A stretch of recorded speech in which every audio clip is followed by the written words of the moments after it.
Part 8. Kontrak istri bayaran. Di lain tempat, Nick berjalan dengan cepat untuk menghindar. Namun, Andin terus mengejarnya sampai ia berhasil menarik baju Nick. Meskipun ia kelelahan karena berlari. "Kumohon tunggu sebentar, Nick," ucap Andin sambil mengatur napasnya yang terengah-engah. "Apalagi? Gua cuma beri waktu 2 menit, jadi cepat katakan," sahut Nick tanpa menatap ke arah Andin. "Nick, tolong maafkan aku tahu sudah mengecewakanmu, tapi jujur sampai sekarang aku belum bisa melupakanmu. Harusnya dulu aku tidak mengecewakanmu. Semua itu hilaf. Seharusnya aku menunggumu pulang, tapi kamu bahkan tidak memberiku kabar. Sampai-sampai aku mengabarimu saja tidak bisa. Jadi mari kita kembali seperti semula. Aku janji tidak akan mengecewakanmu apapun kondisinya," ucap Andin dengan tatapan memohon sembari mencoba menggenggam tangan Nick. Dengan kasar, Nick menarik tangannya dan menjawab, "Tidak ada lagi yang perlu kamu sesali, Andin. Aku juga sudah memaafkanmu. Tetapi untuk kembali, aku sudah tidak bisa. Kau tahu itu. Aku rela berpacaran denganmu karena kamu yang meminta. Aku tidak tega melihat seorang wanita mengemis cinta kepadaku. Walaupun aku tidak mencintaimu, tapi aku mencoba untuk mencintaimu. Lalu, apa yang kamu lakukan? Kamu bahkan menjalani hubungan dengan pria lain hanya karena ponselku dicuri dan tidak bisa memberikan kamu kabar. Padahal aku sudah mengabarimu sekali agar kamu bisa menungguku. Pada akhirnya semua bohong. Jadi aku putuskan untuk sekarang tidak akan merasa kasihan lagi terhadapmu atau siapapun yang mengemis cinta kepadaku. Melainkan aku akan mengejar cinta seorang wanita yang telah lama aku cintai. Sudahlah. Sebaiknya kita tidak bertemu lagi. Anggap saja tidak saling kenal." Nick ingin melangkah pergi, namun Andin lagi-lagi menarik bajunya Nick hingga langkahnya terpaksa berhenti. "Apalagi yang lo tunggu? Jangan pegang baju gua dengan tangan lo, tukang selingkuh.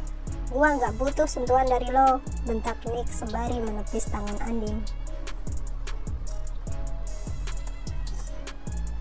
"Aku tidak menyangka bahwa kamu benar-benar berubah, bahkan berbicara kasar padaku. Nick, kamu harus ingat, kita sudah berciuman, jadi tidak sepantasnya kamu membentakku," kesal Andin yang tidak ingin kalah. "Oh begitu ya, jadi karena kita sudah berciuman, kamu bisa semena-mena denganku. Atau jangan-jangan lo udah gak perawan sama selingkuhan lo itu ya? Secara pasti lo punya peningkatan dalam berhubungan setelah merasakan sekali. Ya, walau hanya ciuman. Sepertinya seseorang sedang menunggu gua. Jadi permisi, gua harus cabut." Setelah mengatakan itu, Nick berlari tanpa memperdulikan Andin yang sudah mulai mengeluarkan air matanya menatap kepergiannya. Rasanya seperti kembali saat-saat mereka sedang mengakhiri hubungannya. Ia bahkan terduduk. "Nick, aku tahu aku telah salah padamu, tapi seharusnya kamu memberikanku kesempatan kedua." "Tidak, Andin, kamu tidak bisa lemah. Kejar Nick untuk menjadi milikmu kembali. Jangan biarkan orang lain merebutnya dariku, meskipun orang itu orang yang Nick cintai," batin Andin. Di lain tempat, Nick memasuki ruangan kakaknya tanpa mengetuk pintu terlebih dahulu. Ia langsung menyelonong masuk tanpa takut sama sekali, seakan perusahaan miliknya. Di dalam ruangan itu, Ray tidak terkejut menatap sang adik yang sudah masuk ke dalam.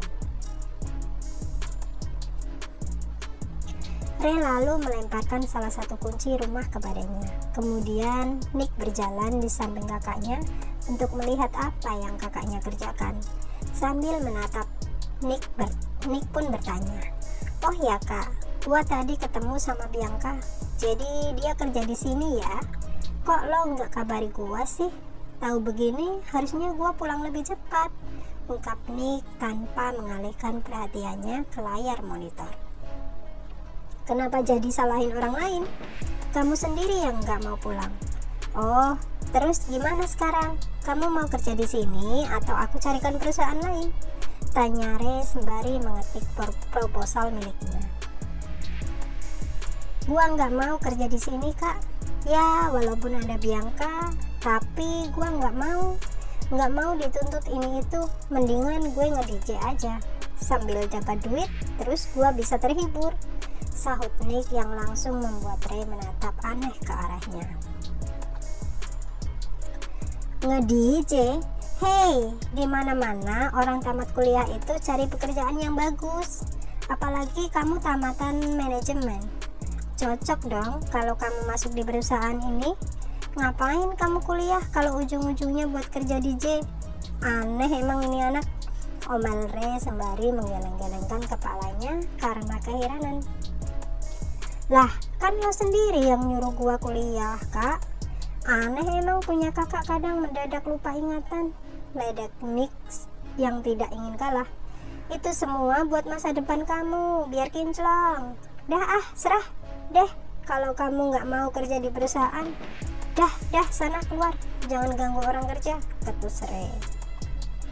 Iya, gua bakalan tetap nge-DJ dan lo kerja di perusahaan. Ya udah Kak, gua keluar dulu, mau cuci mata liatin Bianca, ucap Nick sembari tersenyum lalu melangkah keluar. Saat itu juga Ray menatap ke arah adiknya tanpa menjawab. Ia dengan cepat menutup laptopnya. Rese emang itu anak, dia kan ceplos-ceplos, apalagi hubungannya sama Bianca sahabatnya. Duh, ada nggak ya harapan buat gua dapetin Bianca? Malah bersaing dengan adik sendiri lagi, gumam Ray dengan kesal. Lain halnya dengan Nick, benar-benar melakukan yang sudah dia katakan. Ia berjalan ke arah dapur untuk bertemu Bianca, tapi sayangnya gadis itu tidak ada di tempat. Ia juga sudah bertanya kepada pekerja yang lain, namun mereka mengatakan jika Bianca sedang mengantarkan minuman ke ruang bosnya. Ia pun memutuskan untuk pulang tanpa menunggu Bianca, sebab pikirnya itu akan mengganggu pekerjaan gadis pujaannya. Di ruangan Pak Bos, setelah mengantarkan minuman, Bianca diminta untuk tidak keluar karena Benny ingin memberikan sesuatu yang sudah mereka sepakati bersama. Namun, saat Benny ingin memberikan itu, justru Benny menatap dengan tatapan aneh yang tidak dipahami oleh Bianca. Sambil membawa selembar kertas ke arah Bianca, lalu Benny duduk di sofa tanpa mengajak Bianca untuk duduk bersama. Oh ya, sebelum saya bacakan surat perjanjian kita, kalau boleh saya tahu, tadi di luar itu siapa? Pacar ya? Bukan Pak, dia hanyalah sahabat saya, sahut Bianca. Baguslah kalau begitu, saya hanya tidak ingin kamu memiliki hubungan dengan orang lain karena itu akan mengganggu pekerjaanmu nantinya. Baiklah, kalau begitu saya akan bacakan surat perjanjian kita. Isi surat ini ditulis untuk ditaati dan tidak boleh dilanggar. Berikut isian yang harus ditaati sebaik-baiknya. Aku bernama Benetton, bersedia untuk menjadikan saudari Bianca Macy sebagai ibu sambung untuk anakku. Hanya untuk dia, upah yang akan diterima setiap bulannya sebanyak 2 kali lipat dari hasil gaji saat dia bekerja di perusahaan PT Tambang Berlian ini, sekitar 5 juta rupiah. Lamanya menjadi ibu sambung sekitar 5 tahun. Setelah dari itu, semuanya kembali dari awal, yang artinya saudari Bianca Macy akan diberikan pesangon sebanyak 50 juta rupiah.